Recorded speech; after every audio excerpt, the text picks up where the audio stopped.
환경부가 서울과 인천, 경기 등 수도권에 미세먼지 비상 저감 조치를 발령했습니다. 대중교통 무료 정책을 시행해온 서울시가 논란을 빚자 결국 중단했습니다. 일부 버스 회사들이 수백억 적자를 내고도 억 달 연봉을 받아간다는 소식 전해드렸었는데요. 막대한 재정이 투입되는데도 사전 준비가 미흡하고 김현미 국토교통부 장관은 또 버스 준공영제를 통해서 수소 버스를 공급하겠다고 밝혔습니다. 부산시가 대중교통에 적용하던 환승 할인을 택시로도 확대하기로 했습니다. 을 뒀던 철도 정책 방향이 다시 공공성을 강화하는 무인 운전 시범 도입을 놓고 노사가 갈등을 겪고 있습니다.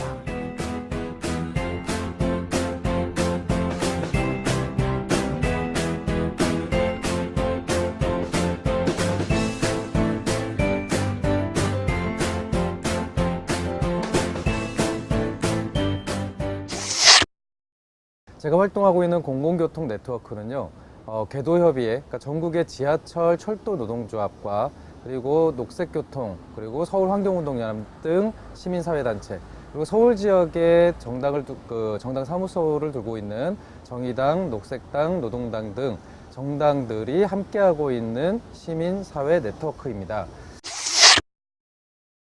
저희가 그동안 핵심적으로 활동을 했던 내용들은요, 특히 이제 서울시와 관련돼서 경전철 사업과 그다음에 버스 준공영제, 그리고 지하철의 안전 문제 등을 주되게 활동을 해왔습니다. 최근에 가장 주목하고 있는 내용은 아무래도 현재 지금 서울교통공사에서 주로 추진하고 있는 무인 역사, 무인 운전과 관련된 쟁점이 있고요. 그리고 그것과 함께 지금 최근에 이제 박원순 시장이 삼양동 사리를 마치고 이제 발표를 했던 경전철 4개 노선에 대한 재정 사업화와 관련된 쟁점도 있습니다. 지금 현재 저희 공공교통 네트워크 차원에서는 기본적으로 기존의 대중교통이라고 불렸던 이 공공 부문에서의 교통 문제를 좀 공공교통이라고 하는 프레임으로 좀 전환하는 데 관심을 갖고 있습니다. 대중교통과 공공교통이 어떤 차이가 있느냐라고 한다면요, 대중교통이라고 했을 때의 그 대중은 일종의 매스, 그러니까 그 대량 수송과 관련된 개념이었습니다. 그런데 이 대량 수송과 관련된 개념은 시민을, 권리를 갖고 있는 사람이 아니라 집단으로 이동시키는 그 대상이 되고 맙니다. 그래서 저희는 이 이동이라고 하는 것, 특히 도시에서의 이동이라고 하는 것은 시민들의 굉장히 중요한 권리이고 무엇보다 더 기본권이 될 수 있다고 생각을 하고 있고요. 그런 면에서 이 대중교통이 자가용 중심이 아니라 공공교통 중심으로 기본권이 보장되는 방식의 정책이 마련되어야 한다. 그리고 그 과정에서 이용자인 시민과 그다음에 그곳에서 일을 하는 노동자들이 이 공공교통 정책의 주된 주체로서 참여할 수 있도록 하는 것이 저희의 주된 목적입니다. 그래서 저희는 지난 6월 지방선거를 맞이해서 총 9개에 달하는 정책 과제를 만들어서 전국에 출마한 13개 광역지자체장 후보들에게 정책 제안서를 보낸 바가 있습니다. 그 중에서 한 5개에서 6개 정도 지자체의 단체장이 이제 그 당시 이제 후보가 답변을 보내왔고요. 그 중에 당선이 된 곳이 한 3군데가 있습니다. 저희는 이제 그 3군데 당선자들이 있는 지역을 중심으로 해서 정기적인 정책 협의를 통해서 저희가 제안한 정책 내용들이 잘 관철이 될 수 있도록 하는 사업을 진행하고자 합니다. 올 하반기에 좀 핵심적으로 활동을 하고자 하는 것이요, 현재 휘발유 등 기름에 묻는 세금 중에서 교통에너지 특별세라고 하는 것이 있습니다. 그것의 대부분이 국토부가 관리하고 있는 교통특별회계로 들어가는데요. 이 예산의 50%에서 60% 정도가 대부분 토건사업으로 활용이 되고 있습니다. 가장 대표적인 것이 그러니까 국도나 고속도로를 짓는 데에 그 세금이 활용이 되고 있습니다.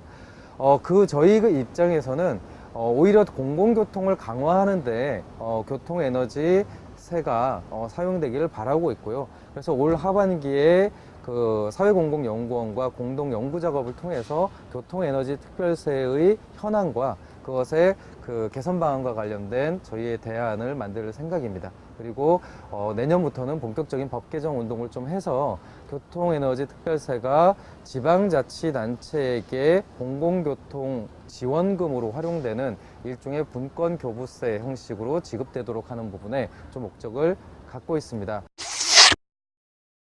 공공교통이라고 하는 것은 아무래도 그 이용자 중심의 관점이 굉장히 중요합니다. 현재 이제 서울시나 혹은 정부 부처에서도 다양한 교통 관련된 거버넌스를 운영하고 있지만 그곳에 시민들이 참여하는 사례는 거의 없습니다. 무엇보다 또 노동자들이 참여하는 사례도 극히 드뭅니다.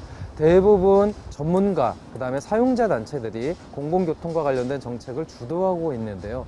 저희는 일단 서울시에서부터 가급적 대중교통과 관련된 거버넌스에 시민과 그다음에 노동자들이 한 절반 이상을 참여할 수 있도록 하는 제도 개선안도 고민을 하고 있습니다. 이 영상을 보게 될 우리 한국사회포럼에 오시는 동지들께 말씀을 드리고 싶은 사항이 있습니다. 대중교통, 공공교통이라고 하는 것은 주되게는 이용자들이 내는 요금으로 운영이 되지만 무엇보다 그러니까 그 요금보다 더 중요한 것은 공공교통의 적절한 부담을 만들기 위해서 공공의 재정 지원이 반드시 필요합니다. 즉 자가용 중심의 도시에서 대중교통 중심, 공공교통 중심의 도시로 전환하기 위해서는 현재의 요금 의존형 구조로는 그런 전환을 만들어낼 수가 없습니다. 그래서 우리 그 한국사회포럼에 오시는 동지들께서 올 하반기 혹은 내년 초에 예정되어 있는 대중교통 요금 인상과 관련된 그 싸움에 좀 관심을 가져주십사 부탁을 드립니다. 저희가 갖고 있는 대안은 매우 단순합니다. 공공교통을 이용하는 시민들이 자가용을 이용하는 시민에 비해서 발생시키는 편익이 하루에 10만 원 넘는 경제적 가치가 있습니다. 즉 시민이 자가용을 이용하지 않고 공공교통을 이용하는 것만으로도 환경적인 요인, 시간적인 요인의 경제적 후생이 굉장히 크다는 것이 이미 증명이 됐습니다. 그럼에도 불구하고 공공교통은 늘 이용자가 부담해야 된다는 논리에 갇혀 있었고요. 저희는 그것을 좀 넘어서서 시민들이 자가용이 아니라 공공교통을 이용하고 공공교통을 좀 더 안전하고 편하게 이용하는 것이 이 도시의 전환을 위해서 굉장히 중요한 가치라고 생각합니다. 그것이 이제 좀 달성이 되기 위해서는 공공 부분의 관심뿐만이 아니라 이용자 시민들의 적극적인 참여가 굉장히 중요하다고 할 수 있습니다. 이런 것들이 좀 갖춰지면 도시가 그리고 우리 한국 사회가 좀 더 대안적인 사회로 나아가는 데에 굉장히 중요한 그 출발점이 될 수 있다고 생각을 하고요. 그런 문제의식을 바탕으로 이번 한국사회 포럼에서 좀 다양한 이야기들이 논의되었으면 좋겠습니다. 저희가 이제 대중교통이라고 하는 말을 공공교통이라는 프레임으로 전환을 시키면서 가장 강조를 하고 싶은 부분은요. 단순히 교통을 이용하는 사람으로서의 시민이 아니라 이 공공교통을 관리하고 참여하면서 직접 운영하는 주체로서의 시민을 만들고 싶습니다. 그 과정에서 당연히 노동자들 역시도 공공교통을 운영하는 주요한 주체가 돼야 되겠죠. 일례로 현재 서울시가 운영하고 있는 버스 준공영제의 사례를 들고 싶은데요. 네.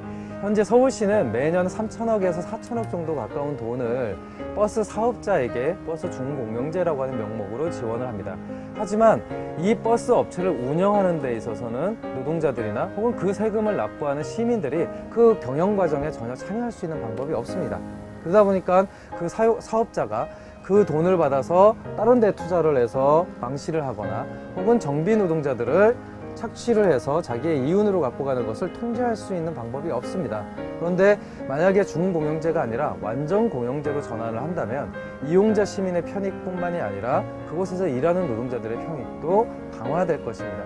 무엇보다 내 주머니에서 나가는 요금이 아깝다. 그러니 나는 내가 낸 요금만큼 노동자들에게 요구할 권리가 있어. 즉 시민과 노동자가 서비스를 제공하는 사람과 서비스를 향유하는 사람 간의 대립이 아니라 같이 공공교통을 만들어 나가는 두 개의 주체로서 평등하게 그리고 나란히 연대할 수 있다는 것이 이 관점에서 가장 중요한 부분일 것 같고요. 시민 역시도 내가 부담할 수 있는 수준에서 대중교통을 공공교통을 이용할 수 있는 그런 도시가 만들어질 수 있을 것이다. 이렇게 생각을 합니다. 감사합니다.